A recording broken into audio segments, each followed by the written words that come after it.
시청자 여러분 안녕하십니까? BOA 모닝뉴스 시작합니다. 한국 공군이 최첨단 스텔스 전투기의 공중급유 장면을 언론에 공개하고 북한의 이딴 도발과 위협에 대한 대응 의지를 강조했습니다. 미국 공군은 죽음의 백조로 불리는 전략자산 B-1B 전략폭격기가 출격해 한국, 일본의 공군과 각각 훈련했습니다. 첫 소식 박동정 기자가 보도합니다. 한국 공군이 21일 공개한 최첨단 5세대 스텔스 전투기 F-35A의 공중급유 장면입니다. 다목적 공중급유 수송기 KC-330 시그너스가 급유 파이프를 연결해 연료를 주입하기 때문에 F-35A는 기지 복귀 없이 계속 작전을 수행할 수 있습니다. 2019년 12월에 전력화된 F-35A는 공중급유 훈련을 정기적으로 시행했지만 그 모습이 공개되기는 처음이며 이번 훈련은 북한이 한국의 공군 기지를 핵탄두 탑재 미사일로 공격할 수 있다고 주장한 다음 날 이뤄졌습니다. F-35A는 전투 행동 반경이 1000km가 넘고 적 레이더에 탐지되지 않는 스텔스 기능을 갖추고 있어 한국형 삼축 체계에서 선제 타격에 해당하는 실체인의 핵심 자산이며 북한이 가장 두려워하는 전력입니다. 미국의 전략 자산과 정찰 자산도 북한의 대륙간 탄도미사일 ICBM 발사를 전후해 한반도 상공에 일제히 출격했습니다. 북한이 ICBM을 발사한 이후 일대 출격한 미국의 전략 자산은 죽음의 백조로 불리는 B-1B 랜서 폭격기로 민간 항공 추적 사이트 에어크래프트 스폿은 19일 B-1B 랜서 2대가 괌을 출발한 한반도로 향하는 항적을 공개했습니다. 주한미군 사령부는 19일 미국 공군의 B-1B 랜서와 F-16 전투기가 한국 방공식별구역 카디주에서 한국 공군의 F-35와 함께 연합공중훈련을 실시했다고 밝혔습니다. 또 이번 훈련은 미한 연합방위 능력과 한반도 방어에 대한 확장 억제를 제공하겠다는 미국의 철통 같은 공약을 보여주면서 급박한 상황에서의 명령 임무를 연습할 기회를 동맹에게 제공했다고 설명했습니다. B-1B 랜서는 또 이날 일본과도 연합공중훈련을 실시했습니다. 줄 미군도 19일 이번 훈련에 미군 F-16 전투기와 일본 항공자위대 소속 전투기가 참여했다고 전했습니다. 미군 정찰기도 한반도 일대에 전격 투입됐습니다. 항공기 추적 사이트 등에 따르면 북한의 화성 15형 ICBM 발사 하루 전인 17일 미국 공군의 무인 정찰기인 글로벌 호크가 한반도 전선 일대를 비행하며 정찰 임무를 수행했고 북한의 핵과 미사일 동향을 감시하는 미군 공군의 전자정찰기 리벳 조인트도 이날 한반도 상공에서 비행한 모습이 포착됐습니다. 또 북한이 화성 15형을 발사한 18일에는 대함 대잠 공격 능력과 핵실험 탐지 능력을 갖춘 미군 해군 에리스 정찰기와 함께 주한미군의 정찰 자산인 가드레일도 한반도 상공을 동서로 비행하면서 북한의 동향을 정밀 감시한 것으로 파악됐습니다. BOA 뉴스 박동정입니다.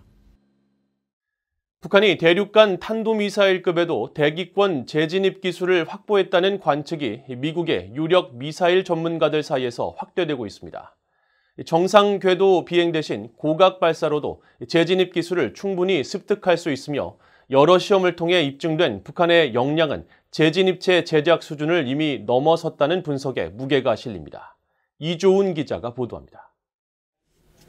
제프리 루이스 미들버리 국제학연구소 동아시아 비확산 프로그램 소장은 20일 VOA에 북한이 이미 대기권 재진입 기술을 확보한 것으로 평가하고 이번 화성 15형 ICBM 발사에서도 대기권 재진입에 성공했을 것으로 진단했습니다. ICBM을 만든 나라 중 재진입체를 확보하지 못한 나라는 없고 북한은 이미 2016년 재진입체 지상시험을 했다는 설명입니다. 특히 북한이 정상 궤도 발사가 아닌 고각 발사를 했기 때문에 대기권 재진입 성공 여부를 확신할 수 없다는 지적에 대해 반박하면서 오히려 고각 발사에 성공했다면 정상 궤도에서는 성공 확률이 더 크다고 설명했습니다. While the lofted tests produce a slightly different heat profile than a minimum energy trajectory test, both produce a lot of stress on the reentry vehicle. So if a reentry vehicle survives a lofted test, I think there is an excellent chance it will survive a test on a more normal trajectory.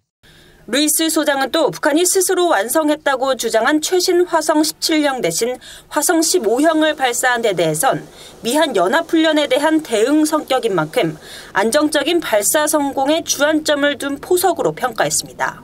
Hwasong 15 is probably in some stage of deployment, where I think the 17 is probably not yet deployed. So they probably have more 15s This is a case where they said they were actually they were exercising the unit that is responsible for operating the 15. 미국의 미사일 전문가인 반 벤디펜 전 국무부 국제안보비확산 담당 수석 부차관보는 북한이 이번에 액체 연료 기반의 ICBM 발사를 하면서 발사 시간을 단축하는 기습 발사를 했다고 주장한 것에 주목했습니다.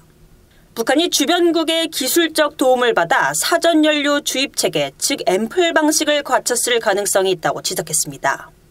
In particular, the type of liquid propellants that the Hwasong 15 and 17 and the Hwasong 12 intermediate-range ballistic missile use were specifically designed by the Soviets so that they could be stored in the missile for a very, very long time, years. It's possible that those missiles were actually fueled at the factory. 밴디펜 차관보는 또 북한이 18일 ICBM 발사에 이어 20일에는 초대형 방사포 2발을 발사하는 등 연이어 도발한 데 대해선 지난 8일 열병식에서 공개한 KN-25 계열의 방사포로 보인다며 새 무기 역량을 과시하려는 의도로 평가했습니다. 그러면서 이번 시험은 정치적 목적 달성을 위한 것도 있지만 군사작전상의 이유도 있다면서 장거리에 이어 단거리 탄도미사일을 발사한 건 미국과 한국을 동시에 타격할 수 있다는 신호라고 분석했습니다. VOA 뉴스 이주은입니다. 유엔 안보리는 북한의 대륙간 탄도미사일 ICBM 발사에 대응한 공개 회의를 개최하고 북한을 규탄했습니다. 미국은 의장 성명을 추진하겠다며 강경한 대응 의지를 보였는데 중국과 러시아는 이번에도 북한이 아닌 미국에게 비난의 화살을 돌렸습니다. 함지하 기자가 보도합니다. 북한의 대륙간 탄도미사일 ICBM 발사 이후 소집된 유엔 안전보장이사회 공개회의에서 미국은 북한을 강력히 규탄했습니다. The United States condemns in the strongest possible terms the DPRK's February 18th and February 19th launches of 3 ballistic missiles. This included the DPRK's 9th international ballistic missile launch since the start of 2022. The ICBM was launched at a lofted trajectory and landed in the Sea of Japan. 토머스 그린필드 대사는 그러면서 최근까지 안보리의 추가 대북 조치에 협조하지 않은 중국과 러시아를 비판하고 의장 성명 채택을 또다시 제안하면서 중국과 러시아의 동참을 촉구했습니다. They've blocked all of our attempts at robust responses instead of condemning any move by the Council to stand behind its own resolutions as provocative. As a result, the Council is failing to do its job. To this end, the United States will again propose a presidential statement. We call on each member of this Council to join us in strongly condemning the DPRK's unlawful activities and encouraging the DPRK to engage in diplomacy. 영국과 일본, 몰타 등은 미국의 의장 성명 추진에 대해 지지했고 일본과 관련국 자격으로 참석한 한국 대표도 북한을 규탄하며 안보리의 단합된 대응을 촉구했습니다. Some also argue that the discussion in the Security Council provokes North Korea and hence we should remain silent. This is wrong. If we remain silent for fear of further provocations, that will only encourage rule breakers to write the playbook as they like.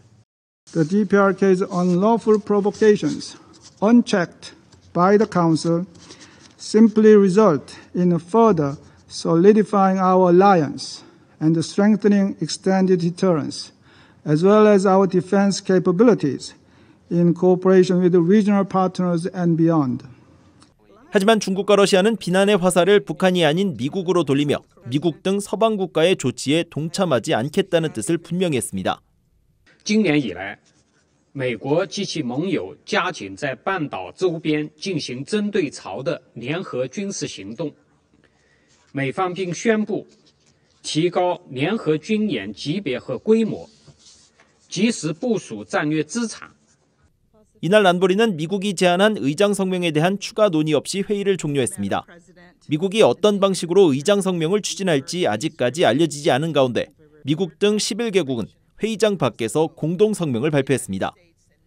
이들 나라들은 세계의 중대한 위험을 초래할 북한의 불법 핵무기 개발에 다시 한번 목소리를 내야 한다면서 안보리의 침묵은 북한이 자제하는 결과로 이어지지 않고 오히려 북한을 대범하게 만들었다고 지적했습니다. VOA 뉴스 함지아입니다.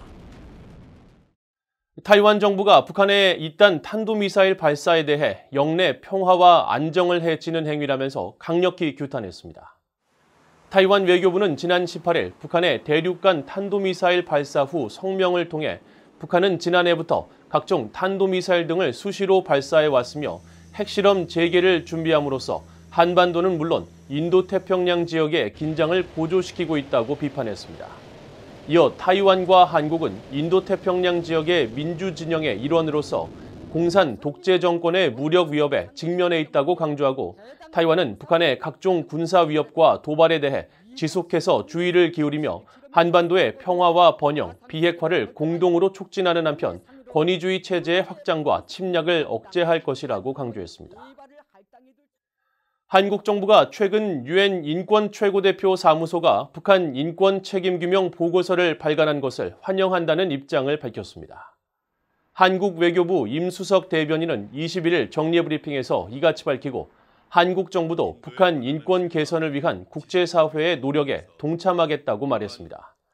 한국 외교부 당국자도 이번 보고서는 북한 인권 침해에 대한 기록 자체도 중요하지만 국제사회의 관심을 유지하고 인권 가해자에게 경각심을 일깨워준다는 점에서 중요하다면서 북한 정권이 이렇게 심각한 인권 상황 속에서도 민생을 도외시하고 핵과 미사일 개발에만 매달리고 있어 개탄하지 않을 수 없다고 말했다고 연합뉴스 등 한국 언론들이 보도했습니다.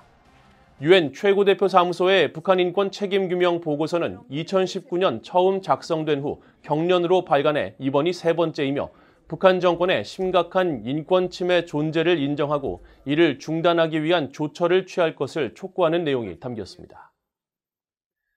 북한이 6차례 핵실험을 실시한 함경북도 길쭉은 풍계리 핵실험장에서 방사성 물질이 유출되고 있으며 인근 주민 수십만 명이 영향을 받고 있다는 내용의 보고서가 나왔습니다.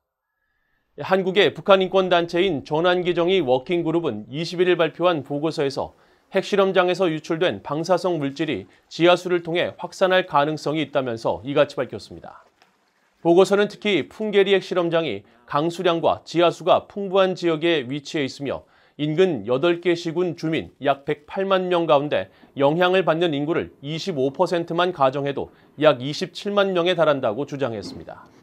보고서는 또 지하수를 통한 방사성 물질 유출이 농수산물에도 영향을 줄 수 있고 해당 주민뿐 아니라 인접국에도 영향을 미칠 수 있는 만큼 북한이 풍계리 핵실험장 주변 지하수 오염에 대해 조사하고 그 결과를 공개할 것을 촉구했습니다.